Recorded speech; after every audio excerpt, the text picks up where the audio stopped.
এই দুনিয়াতে যত মানুষকে আপনি আপন দেখেন, এরা সবাই হয়তো আংশিক কোন কোন ক্ষেত্রে কেউ বিভিন্ন পার্সেন্টেজে আপন, কিন্তু আপনার সবচেয়ে বড় আপন হলেন আপনার রব আল্লাহ রাব্বুল আলামিন। আল্লাহর চাইতে বড় আপন আর কেউ নেই। আপনি একান্তে আল্লাহর সাথে একটু কথা বলেন। যারা ডিপ্রেশনে ভুগছেন, অশান্তিতে ভুগছেন, মানসিক অস্থিরতায় ভুগছেন, আজকেও আমার অফিসে আসার আগে দেখি এক লোক বসে আছে, নামাজ পড়লাম আমরা, উনি নামাজ পড়লেন না। তো আমি যার মাধ্যমে আসছে তাকে জিজ্ঞেস করলাম, নামাজ পড়লেন, উনি কি মুসলমান না? বলে মুসলমান, কিন্তু উনি অন্য জগতে আছে। কি? উনি আত্মহত্যা করবে। আজকের ঘটনা, উনি আত্মহত্যা করবে, উনি আসছে। হাসছেন আপনারা? এর আগে এক জুমা অফিস থেকে আমাকে ফোন দিল, জুমার নামাজ পড়াইতে ঢুকবো, বলতেছে এক লোক অফিসে এসে ঢুকছে, আপনার সাথে দেখা করবে, সে আত্মহত্যা করবে, জুমার নামাজও পড়বে না, এখন মরার আগে আপনার সাথে একটু দেখা করতে চায়। আমি আছি নারায়ণগঞ্জ, আর সে ঢাকায় অফিসে। ভাইরা আমার, আপনারা হাসছেন? ঘরে ঘরে অশান্তির সমুদ্র চলছে, ঘরে ঘরে মানুষের মধ্যে অশান্তির মধ্যে হাবুডুবু খাইতেছে। তরুণ ইয়াং মানুষ, বাচ্চা ছেলে এখনো দুনিয়ার কিছু তারে পায় নাই, ব্যবসা বাণিজ্য জ্ঞানজাম ফাসাদ কিচ্ছু পায় নাই, কলেজ ইউনিভার্সিটিতে পড়ে, সেখানে শতাধিক ছেলে এক বছরে আত্মহত্যা করে ফেলতেছে। মানসিক শান্তি যেটা, এটা এই সমাজের প্রতিটা ব্যক্তি থেকে উঠে যাচ্ছে। প্রত্যেকটা মানুষ অস্থির। এর মূল এবং প্রধান কারণ হলো এই কলব এবং অন্তরে যে জিনিসটাকে ঢুকানো দরকার ওটা না ঢুকাইয়া ভুলটারে ঢুকাইয়া বসে আছে, ইনস্টল করে নিচ্ছে দুনিয়াকে। দুনিয়া ছাড়া আর কিছু তার মাথায় নেই। একজন যুবক, তিনি কোনো মেয়ের সাথে অবৈধ সম্পর্কে জড়িয়েছেন, হারাম সম্পর্কে জড়িয়েছেন, সেটা একটা বিষয়, কিন্তু সেই মেয়ে তার সাথে ধরুন কথা রাখে নাই, সে আরেকজনের সাথে ভেগে গেছে বা অন্য কোথাও তার বিয়ে হয়েছে। এখন সে ডিপ্রেশনে ভোগে। কেন ডিপ্রেশনে ভোগে? যে ওই পছন্দের মানুষটাকে সে পায় নাই। আলটিমেটলি এটা দুনিয়া, ঠিক না? ঠিক। আলটিমেটলি এটা কি? তার অন্তরে যদি আল্লাহকে স্থান দিত, আল্লাহকে যদি সবচেয়ে বেশি ভালোবাসতো, আল্লাযীনা আমানু আশাদ্দু হুব্বাল, তার অন্তরে যদি আল্লাহর সাথে মহব্বত সবচেয়ে বেশি থাকতো, আল্লাহর সন্তুষ্টিটাকে সবকিছুর উপর যদি প্রায়োরিটি দিত, তাহলে এরকম কেউ তার জীবন থেকে চলে গেছে, কেউ আসছে, কোন দোস্ত নারাজ হয়ে গেছে, কিছু টাকা লস হয়ে গেছে, একটা ব্যবসা ছুটে গেছে, কিছু ক্ষতি হয়ে গেছে, এগুলোর কোনটি তার জীবনে কোন প্রকার প্রভাব ফেলতো? কি হয়েছে? এগুলা গেছে, আরো আসবে, না আসলোই না, তাতে কি সমস্যা? আমাকে তো আল্লাহর কাছে যেতে হবে, কিয়ামতের ময়দানে দাঁড়াতে হবে, সারা জীবনের হিসাব দিতে হবে। আমি সেই জায়গা কি হিসাব দিতে পারবো, সেই জিনিসটা আমি ঠিক রাখতে পেরেছি কিনা, এটাই হলো আমার মূল গোলের জায়গা, এটা হলো মূল টার্গেটের জায়গা। এইভাবে যদি আপনি ভাবেন, তাহলে আপনার মধ্যে ডিপ্রেশন ইনশাল্লাহ এমনিতেই দূর হয়ে যাবে। মোহতারাম হাজরিন, অতএব সম্পদ উপার্জন করেন, ব্যবসা বাণিজ্য করেন এবং জাগতিক কাজ করেন, এতে কোনো সমস্যা নাই, কিন্তু অন্তরে দুনিয়াকে নয়, আল্লাহকে স্থান দেন। এবং এই স্থান দিতে গিয়ে আপনাকে স্যাক্রিফাইস করতে হবে। কি স্যাক্রিফাইস?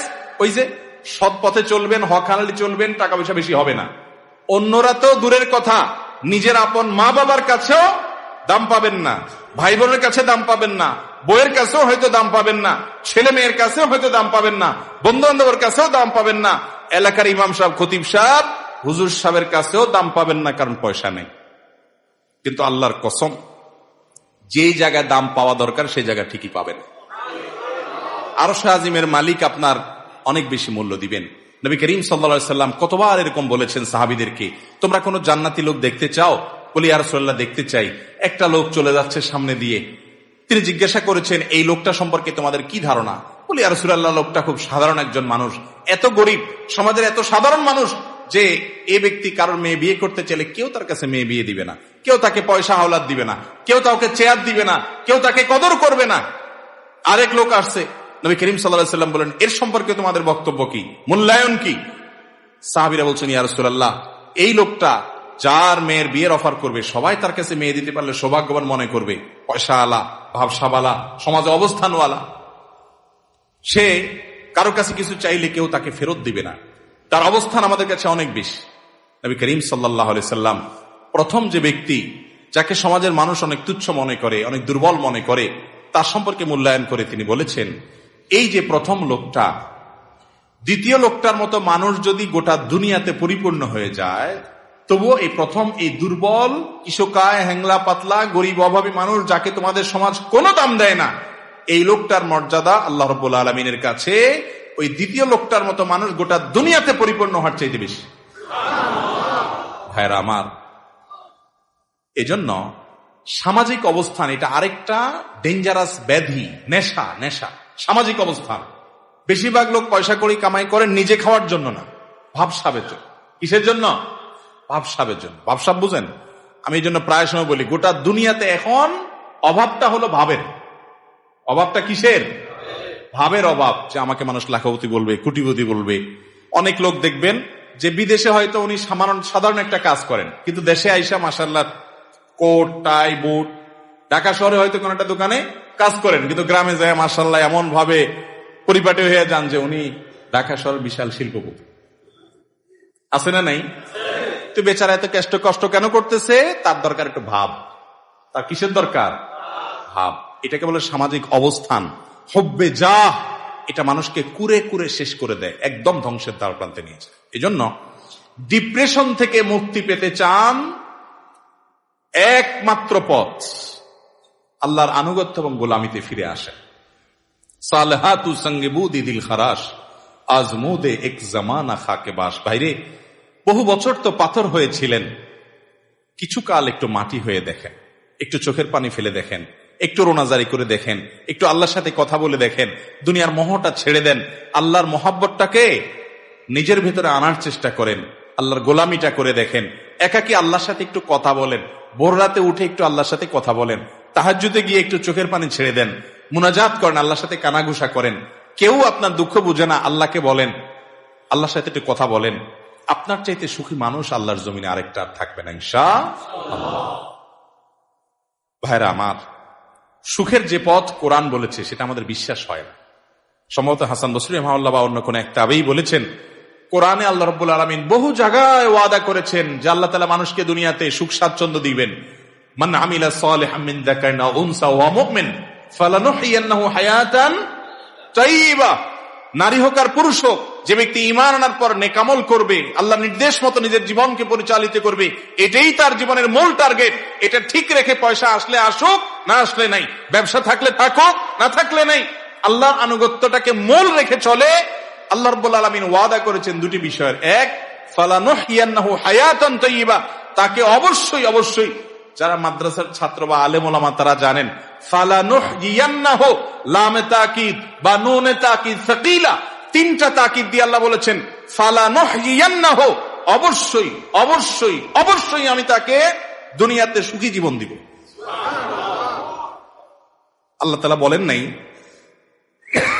সম্পদের পাহাড় গড়তে পারলে, বিশাল বড় চেয়ারের মালিক হতে পারলে, গদি দখল করতে পারলে, সামাজিক অবস্থান হলে ওই ব্যক্তিকে আমি সুখ দিব। আল্লাহ বলেছেন ঈমান আনার পর যদি নেক আমল করো, আল্লাহর গোলামি যদি কেউ করতে পারে সমস্ত ক্ষেত্রে, যে আল্লাহর আনুগত্য ঠিক রেখে দুনিয়ার সব ঠিক থাকলে থাকুক, আর না থাকলে সব বাদ, আমার বন্ধু অন্তরে তাকে জায়গা দিলাম যতক্ষণ পর্যন্ত আল্লাহ রাব্বুল আলামিনের কোন আদেশ নিষেধ লঙ্ঘন না হয়। তার সাথে বন্ধুতা করতে গেলে আমার আল্লাহকে হারাইতে হয়, তো বন্ধু বাদ, স্যাক্রিফাইস করে দিলাম। আমি কোন গ্রুপকে, কোন বলয়কে আমি পছন্দ করি, ভালো লাগে তাদেরকে, কিন্তু তাদের ভালো লাগতে গেলে দেখি না আল্লাহর ভালো লাগা আর পাওয়া যায় না, তো বাদ, আমার জীবন থেকে আমি সরাই দিলাম। আমি একটা ব্যবসা করতে যাচ্ছি, বিশাল বড় লোভনীয় অফার, হাতছানি পয়সার, কিন্তু এটা করতে গেলে আমার আল্লাহর নিষেধাজ্ঞা লঙ্ঘন করতে হয়, হারাম করতে হয়, তো বাদ, এ লোভ ছেড়ে দিলাম। এর নাম হলো মুসলমান। এই ত্যাগ মনে হয় খুব কষ্টের না? ভাইরা আমার, আল্লাহ রাব্বুল আলামিন যা বলেছেন, আল্লাহর কথার সত্যতাটা আমল করে দেখেন। আজমুদে এক জামানা খাকে বাস, একটু আমল করে দেখেন। স্যাক্রিফাইসের ভিতরে যে আনন্দ আছে, আল্লাহর শপথ ভোগের ভিতরে সে আনন্দ। হারামের হাতছানি আছে, ছেড়ে দিছেন কেন? আমার রবের নির্দেশ নাই, অনুমোদন নাই, আমি করলাম না, দরকার নেই আমার এই পয়সা। মনে হয় খুব কষ্ট হবে, তাই না? বাহ্যিকভাবে কষ্ট হবে, রুহ যে আছে, রুহ আত্মা, ভেতরটা প্রশান্ত হবে।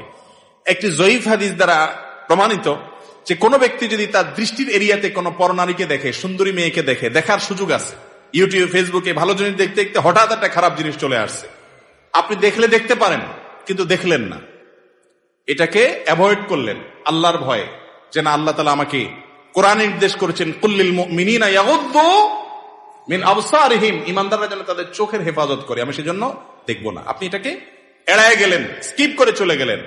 বাহ্যিকভাবে একটু কষ্ট হবে প্রথম, মনে হচ্ছে যে আরে দেখলে মনে হয় সুখের সমুদ্রে আবুডুবু খাইতে পারতাম, কিন্তু আপনি দেখলেন না। একটু পরীক্ষা করে আমল করে দেখেন, কখনো যদি এটা আপনি অ্যাভয়েড করতে পারেন। একজন রাস্তা দিয়ে মেয়ে যাচ্ছে, সুন্দরী মেয়ে, আপনার চোখে হালকা আবসা আবসা দেখতে পেয়েছেন, যে আঁচ করতে পেরেছেন একজন সুন্দরী মেয়ে যাচ্ছে বেপর্দা, আপনি চাইলেই তাকিয়ে হারাম স্বাদ নিতে পারেন, কিন্তু আপনি নিলেন না, নজরটাকে নিচু করে নিলেন, হেফাজত করে নিলেন। এতে আপনার একটু কষ্ট হবে, একটু প্রথম ধাক্কাতে একটু কি হবে, কষ্ট হবে। আল্লাহর কসম করে বলেছি, আপনি পরীক্ষা করে দেখেন, আপনি একটু পরেই সে মেয়েটা আপনার দৃষ্টি থেকে যখন আড়াল হয়ে যাবে, দূরে সরে যাবে, আপনার অন্তরের ভিতরে সাথে সাথে ঈমানের স্বাদ অনুভব করবে। সাথে সাথে দেখবেন আপনার মধ্যে একটা ভালো লাগা কাজ করবে। সে ভালো লাগাটা কি? যে আমি আমার রবের নির্দেশ রক্ষা করতে পেরেছি, আলহামদুলিল্লাহ। শয়তানরে কাজ করতে পেরেছি, কুপকাত করতে পেরেছি, শয়তান আমাকে হারাইতে পারে নাই। এই জন্য ভাইরা আমার, আল্লাহর আনুগত্যের জন্য চেষ্টা করবো তো ইনশাআল্লাহ। বিশ্বাস করুন, সম্পদে, দুনিয়ার মোহে, দুনিয়ার কোন ঐশ্বর্যে, দুনিয়ার কোন ভোগ বিলাসের উপকরণের মধ্যে আল্লাহর শপথ, আল্লাহ শান্তি রাখেন না। যদি রাখতেন তাহলে আগের জেনারেশনের চাইতে এই জেনারেশনের হাতে সুখ সমৃদ্ধির সমস্ত উপকরণ, ভোগের সমস্ত উপকরণ আছে, তারপর আত্মহত্যা করে। গরিবের চাইতে ধনীরা আরো বেশি করে, ঠিক না ঠিক? বোঝা গেল আল্লাহ তাআলা এগুলোতে শান্তি রাখেন নাই। শয়তান আমাদেরকে ওয়াদা করেছে একবার, আশ-শাইতানু ইয়াইদুকুমুল ফাকরা, শয়তান তোমাদেরকে গরিব হয়ে যাবা এটার ভয় দেখাচ্ছে। এই একবার বলাতে আমরা শয়তানের কথা যে পরিমাণ বিশ্বাস করি, কোরআনে আল্লাহ তাআলা কতবার বলেছেন, ফালানুহিয়ান্নাহু হায়াতান তাইয়্যিবা, ঈমান আর নেক আমল অনুযায়ী চলো। পয়সা তোমার কম থাকুক, বাড়ি গাড়ি তোমার কম থাকুক, বেচাকেনা তোমার কম থাকুক, দোকান একটা কম থাকুক, সবাই তোমাকে দাম কম দেখ, তোমার কোনো গুরুত্ব সমাজের মানুষের কাছে না থাকুক, কেউ তোমাকে নেতা না বানাক, পাত্তা না দেখ, কিন্তু তুমি মানসিক যে প্রশান্তি হাসিল করবা ওইটা কোটিপতি, মিলিয়নার, বিলিয়নারকে আল্লাহ রাব্বুল আলামিন দেন নাই। আল্লাহর এই কথার উপরে আস্থা বিশ্বাস রাখার জন্য দরকার হলো ঈমানী শক্তি। এই জন্য বলি, মাঝে মধ্যে তাকওয়ার চর্চা করে দেখেন, দেখবেন কি স্বাদ। আল্লাহ তাআলা আমাদের সবাইকে তাকওয়ার সে স্বাদ আস্বাদন করার তৌফিক দান করুন। এবং ডিপ্রেশন এবং মানসিক যে অশান্তিতে মানুষ ভুগছে আজ, এটার মূল কারণ হলো দুনিয়ার মোহে অন্ধ হয়ে যাওয়া। দুনিয়ার মোহ এটা মানুষকে পাগল পরা করে দেয়, অস্থির করে দেয়। আর যখন অল্পে তুষ্ট থাকে মানুষ, যা পেয়েছে তাতে শুকর আদায় করে, আল্লাহ তাআলা নগদ শান্তি দান করেন। আল্লাহ তাআলা আমাদের সবাইকে মানসিক প্রশান্তি দান করুন।